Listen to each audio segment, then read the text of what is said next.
Listen to Herbert Marshall as the man called X. Wherever there's mystery, intrigue, romance in all the strange and dangerous places of the world, there you will find the man called X.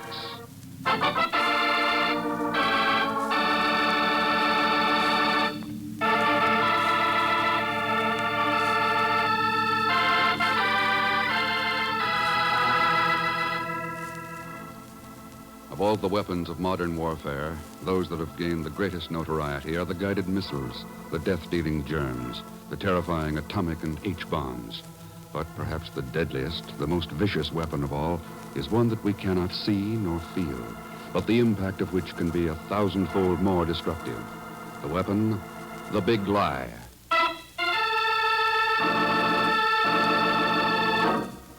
A widow in a modest New York apartment receives a mysterious telephone call. I got it from a guy who was drafted at the same time. Just thought you ought to know. They're sending his son overseas right away. And he hasn't even learned how to fire a rifle. Just thought you ought to know. A rumor spreads throughout a minority community in Los Angeles, California. Yeah, they're really getting a raw deal. All of your guys in Korea are being used as assault troops. They get themselves bumped off, knocking out enemy positions, and the other boys move up without even getting their hair mussed. Talk about a raw deal. In a small town just outside an army camp in Tennessee. The way I heard it, they don't know how good these new atom rockets will work against troops. So they shipped A and B companies out to the proving grounds last week to use them as human guinea pigs. They say the hospital's already full of guys dying from atom burns.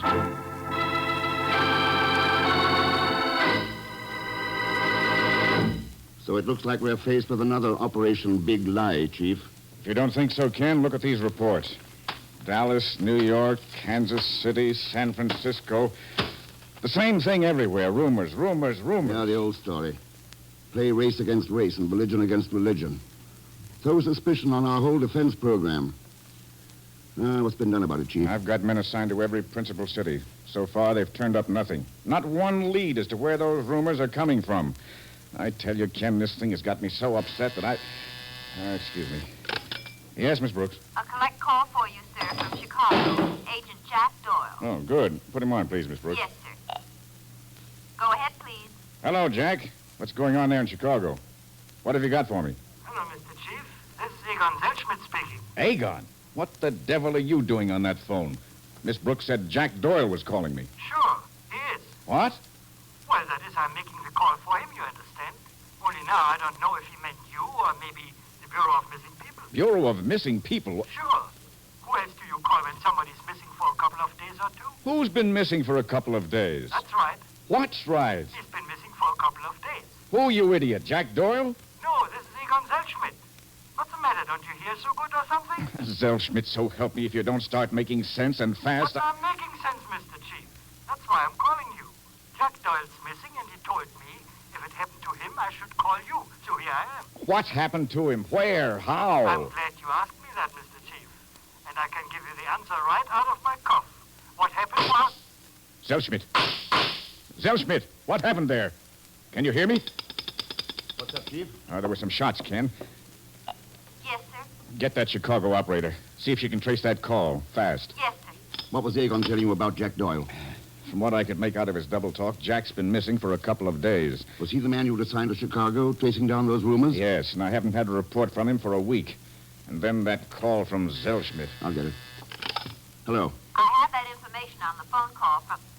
Oh, it's you, Mr. Thurston. That's right, Miss Brooks. Did you trace that call? Yes, Mr. Thurston. It came from a public phone booth in a nightclub, the Cafe Arcady. Cafe Arcady. Thanks, Miss Brooks. Oh, you're welcome. Now, I've got one more favor to ask. Yes, sir. Your ticket's waiting at the airport. Flight 211 for Chicago.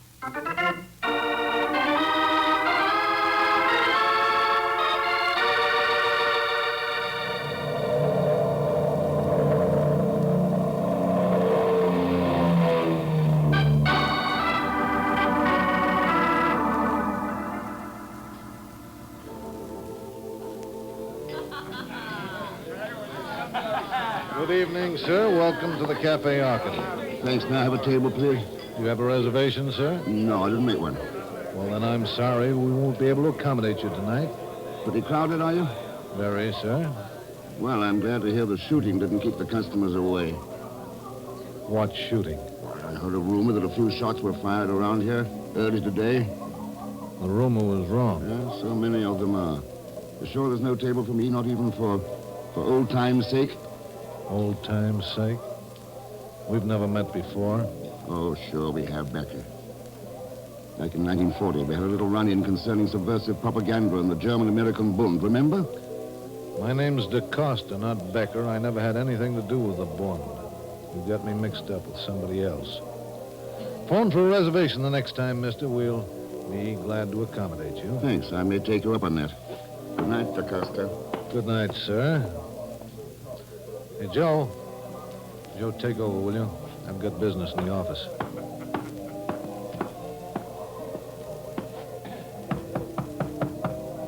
Come in.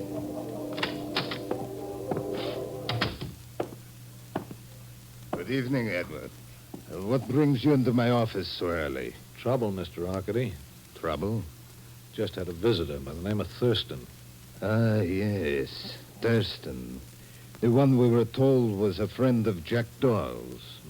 Mm-hmm. And did he remember also he was an old friend of yours? He did. Is that what brought him here? Well, he said he'd heard a rumor about a shooting here. I see. Edward, I dislike rumors intensely when they might interfere with my business. I think maybe we shall have to do something about Mr. Thurston.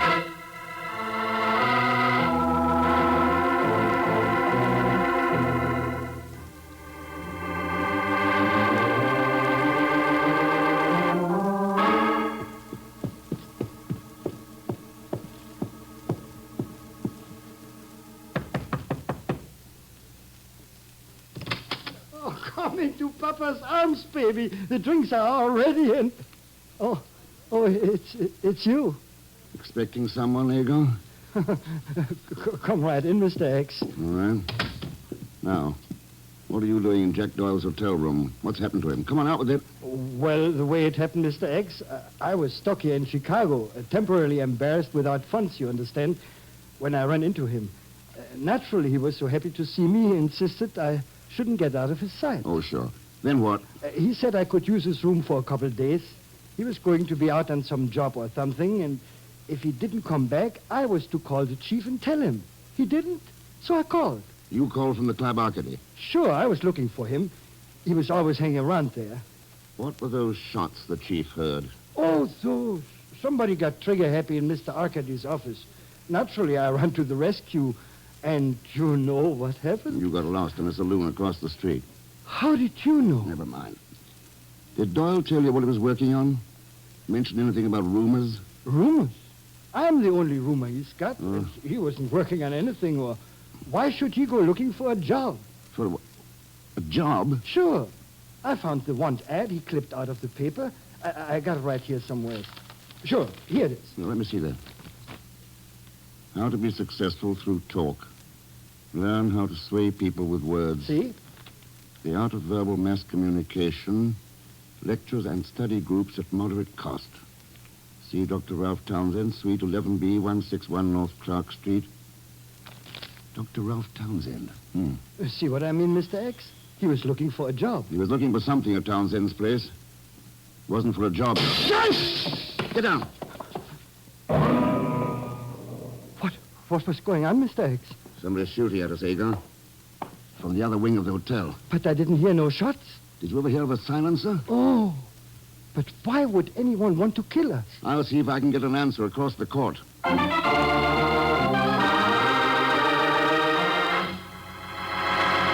Shooting? In this hotel? Surely you must be mistaken, Mr. Thurston. No, I'm afraid not, Miss Rogers. 2 shots were fired from this wing of the hotel into that room directly across from yours. But I didn't hear any...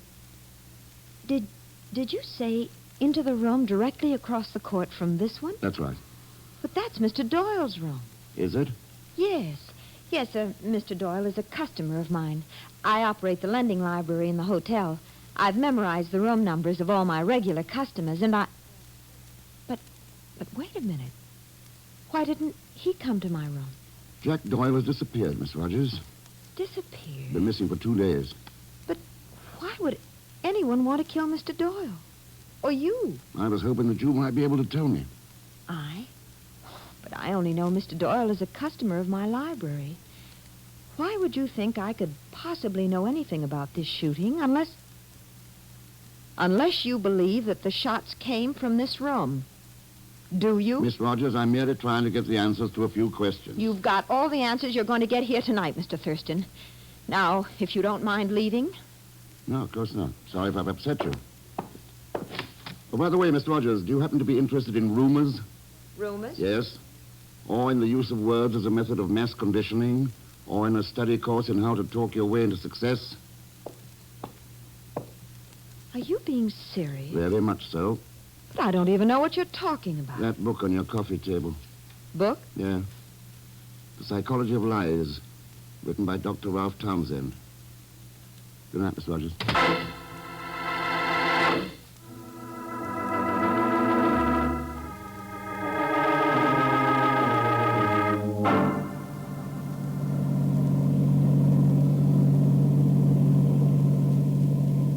Look, Mr. X, I'm tired. Why don't we stop chasing wild gooses and unlux over a couple short beers? Not until we learn what happened to Jack Doyle, Eager. But we've been driving around all day long, all over the city of Chicago, and we haven't learned nothing. No, I don't know.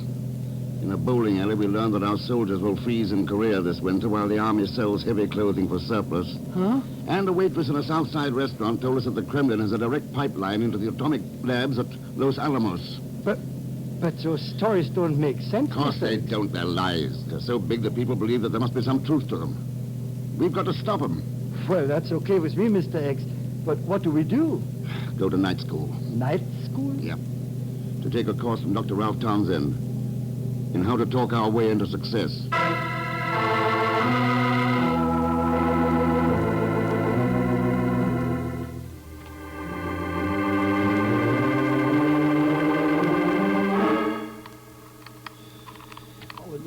Crazy, Mr. Thurston, picking locks to get in school. Who ever heard of such a thing?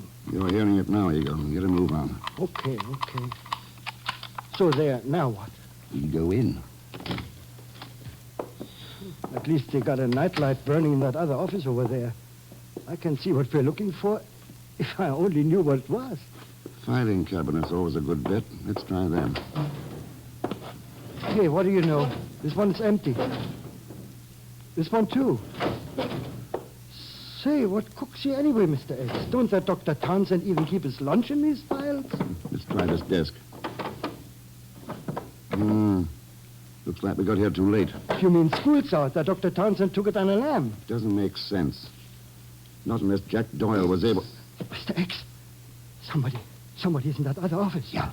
Let's give this joint a brush out before he gets mad at us and... The light. He turned out the light. Oh. Quiet. Shut! Watch it. All right, Big on, let's go in there. Oh. There's the switch. Mr. X. Yes. Jack Doyle.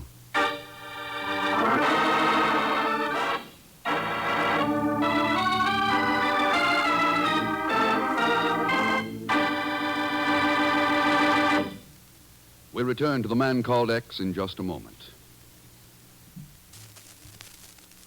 Community chests throughout the country have accepted the responsibility of raising $16.5 million extra this year for the services included in the United Defense Fund, the USO services to hard-hit defense communities, and American Relief for Korea.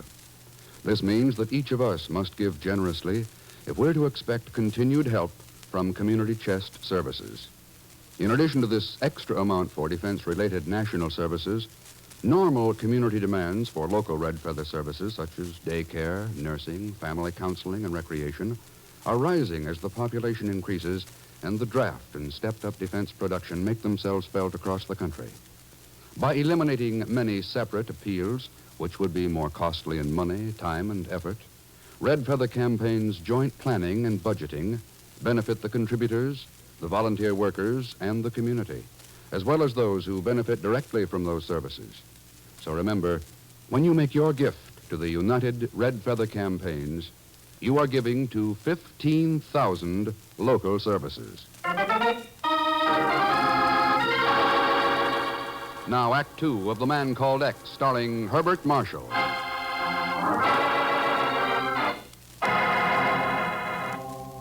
Ken Thurston believes a rumor factory is operating somewhere in Chicago, organized to disrupt civilian and military morale and to hamper our defense program. In the offices of a Dr. Ralph Townsend, Ken exchanged shots with an unknown attacker.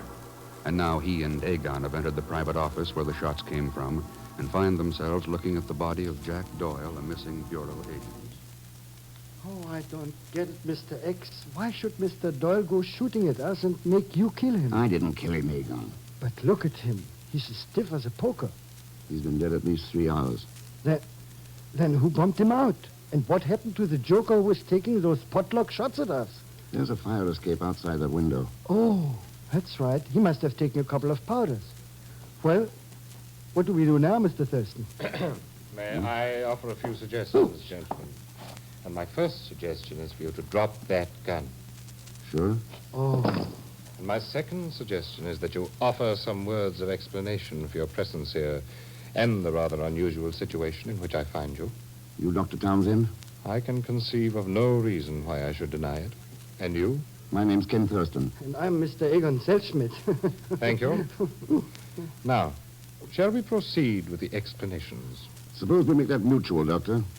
By your telling us why Jack Doyle was killed and why we found him in your private office. Hardly a reasonable request under the circumstances, is it, Mr. Thurston? Particularly when I expect the answers to those questions to be forthcoming from you. And if they're not?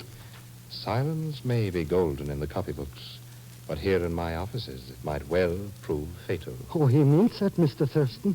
Well, do you talk or do I resort to... Excuse me, please, gentlemen, and kindly remain quietly where you are. Townsend here. I see. Thank you very much for informing me. Goodbye. It would appear you are having good fortune tonight, gentlemen. A colleague of mine in the lobby informs me that the police are on their way up. Our respective explanations will have to be given to them. I'd still like a chance to hear yours in private, Doctor. Do you think you can arrange that sometime? I am positive I can, Mr. Thurston. I am positive I can.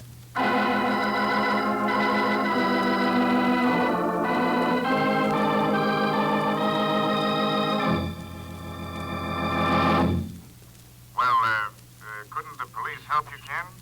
They didn't know any more about it than I did, Chief. The tip that sent them to Townsend's office was anonymous. Anonymous tips, murder, filthy, lying rumors. What have you got for me? Okay. First, the Cafe Arcady, owned by Leo Arcady, ex-Russian. Came here in 39, suspected of being in the rackets. No convictions. What about his right-hand man, Ed He's DaCosta? George Becker, all right. Former German-American board member. Served 5 years, less 10 months. No file record since he was released and changed his name. No file record on Ann Rogers either. But her family was checked and cleared for top-secret defense work during the war. The Quarto Manufacturing Company. And Dr. Townsend? Former psychology professor with the OWI during the war. A big wheel in psychological warfare. His record's been checked a half dozen times, and it's clean as a whistle. Well, does it help any, Ken? It might, Chief. If I could tie any of it in with engines. Yeah. Engines? Jack Doyle had a smear of diesel oil in his shoes and trousers.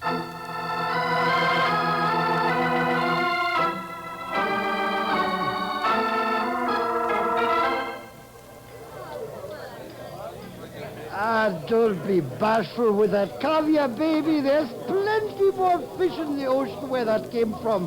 And have a couple more glasses of champagne, huh?